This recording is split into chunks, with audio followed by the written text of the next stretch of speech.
This was a brazen attack in the early morning. The army says the assailants struck at about 5 a.m. as the conscripts at this military police checkpoint were offering the dawn prayer.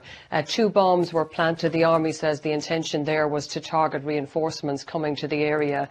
They have been cleared. Now, the army was very quick to point the finger of blame at the outlawed Muslim Brotherhood. It has also blamed the Brotherhood for that earlier attack during the week in Cairo in which an officer was killed when a bus was targeted. We haven't seen the army putting forward any proof as to why it says the Brotherhood was responsible, and of course in the past the Brotherhood have denied any involvement in violence. Now, there has been a spate of attacks since last July when the Islamist President Mohamed Morsi was removed. Since then we have seen a continuing campaign of violence directed against the police and the security forces. Hundreds have been killed, and there are fears that we will see an upsurge in violence as we enter the presidential election period here.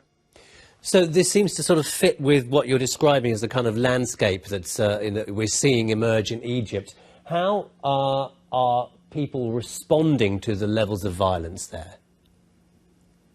To some extent, people are getting quite used to it. Initially, the attacks on the security forces were focused very much in the strategic Sinai Peninsula. Now, the army has been involved in a major offensive there since late last year, and most of the violence had been confined to Sinai. But in recent months, we've seen it spreading beyond that to the capital itself. We had an assassination attempt on a government minister. We had a car bomb at the police headquarters here in Cairo.